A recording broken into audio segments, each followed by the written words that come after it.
L'ascension rapide des dictateurs fait de nous aujourd'hui des témoins d'un phénomène nouveau. C'est le retour d'un ancien phénomène. C'est bien là la vérité, de dire que cela tient du phénomène.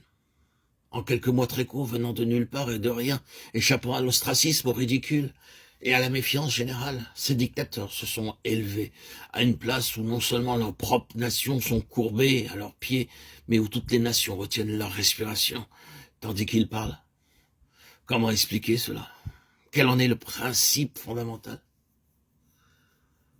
Cela remonte au conseil éternel de Dieu. Dans ces conseils, Dieu a décidé de rassembler sous la souveraineté de son Fils le gouvernement de ce monde. Adam était l'image de celui qui devait venir. Romains 5, 14. Il a été fixé un jour où il doit juger le monde avec justice dans l'homme qu'il a établi. Acte 17, 31. Et il nous a commandé de prêcher au peuple et d'attester que c'est lui qui a été établi par Dieu pour juger les vivants et les morts. Acte 10, 42.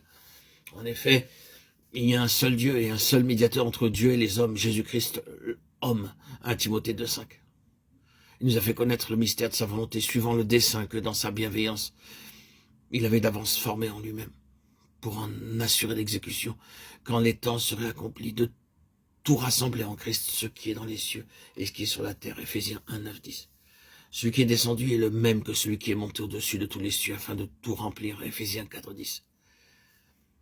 Car c'est en lui qu'ont été créées toutes choses, dans les cieux et sur la terre, les visibles, les invisibles, soit les trônes, soit les dominations, soit les autorités, soit les puissances. Tout a été créé par lui et pour lui.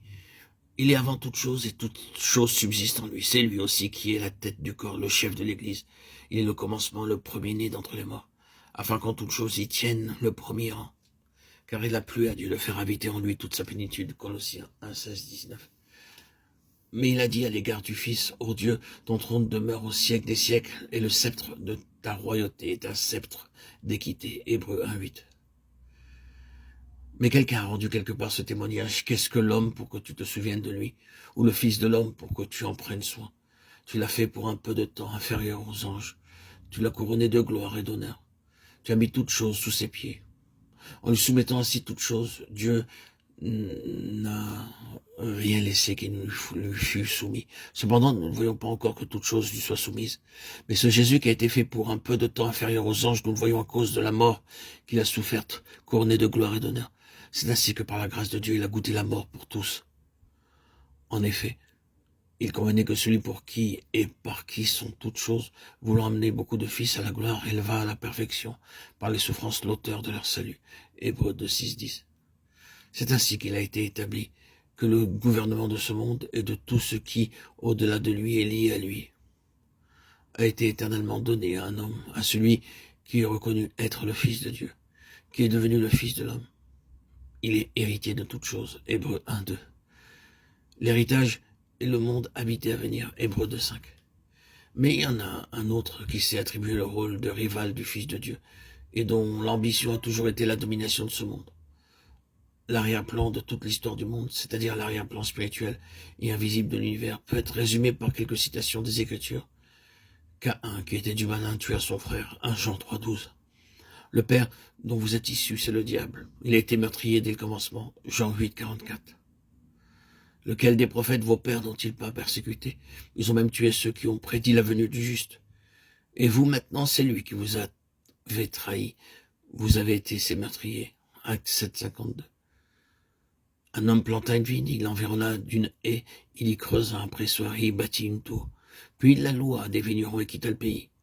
Quand la saison fut venue, il envoya un serviteur auprès des vignerons pour recevoir de leurs mains une part des fruits de la vigne. Mais l'ayant saisi, ils le battirent et le renvoyèrent les mains vides. Il leur envoya encore un autre serviteur, mais ils le frappèrent à la tête et l'outragèrent. Il en envoya un autre, qu'ils tuèrent, puis plusieurs autres, parmi lesquels ceux-ci furent battus et ceux-là tués. Ils avaient encore un fils unique et bien-aimé. Il le leur envoya le dernier en disant « Ils respecteront mon fils. » Mais ces vignerons se dirent entre eux « C'est l'héritier, allons, tuons-le. Et l'héritage sera à nous. » Et l'ayant saisi, le tuèrent et le jetèrent hors de la vigne. Marc 12, 1, 8. Ici, nous avons souligné spécialement certains mots pour relever la pensée qui relie ces passages. La question qui gouverne, c'est l'héritage donné au Fils de Dieu. Ce qui suit, c'est une longue histoire de jalousie qui produit le meurtre, partout où le Fils est en vue, en symbole dans la prophétie ou dans la réalité. Nous en arrivons ensuite au moyen ou à l'instrument de la domination de Satan. Ce sera encore dans l'homme. De même que le Fils de Dieu est l'homme, selon sa pensée, selon son cœur, pour employer le langage humain de Dieu. Ainsi, comme nous avons essayé de le montrer, Satan a toujours cherché à adapter, et il a réussi à adapter l'homme à sa pensée, et pour son dessein. L'histoire est un effort long et incessant, fait pour atteindre le ciel indépendamment de Dieu, le chemin de Caïn, le pouvoir, le gouvernement, la domination, la gloire du monde, la réputation. C'est l'histoire de l'homme qui cherche à se mettre en avant et à occuper la place d'honneur. C'est l'orgueil de Satan qui agit par cette pauvre race humaine, indigne et ruinée, telle qu'elle est au point de vue de Dieu. Oh, quelle accusation contre tant de choses qui sont introduites dans l'œuvre chrétienne pour en faire un succès par ceux-là même qui veulent être consacrés. Pensons à la valeur qui est attachée au grade, au titre et aux distinctions dans l'œuvre de propagande des organisations chrétiennes. Pour porter une responsabilité, pour exercer une influence, pour attirer l'intérêt, pour faire impression, nous voyons une recherche inquiète d'hommes pourvus de diplômes, de titres et ayant une position dans la société. Et lorsque nous trouvons ces lettres et ces qualifications sur les communiqués, les annonces et les programmes de l'effort chrétien, nous pouvons nous demander, mais quel lien y a-t-il entre tout cela et l'œuvre de Dieu? Quelle est la place de ces choses dans l'activité du Saint-Esprit? Les grades, les titres, les honneurs, les diplômes peuvent être parfaits dans leur propre domaine s'ils ont été réellement gagnés et s'ils sont le résultat d'une véritable qualification devant le jury d'hommes honorables.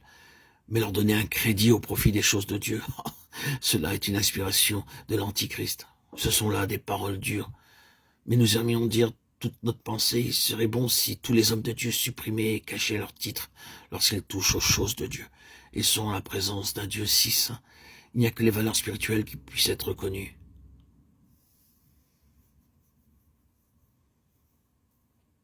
Satan a toujours dans sa pensée la domination du monde au moyen de l'homme.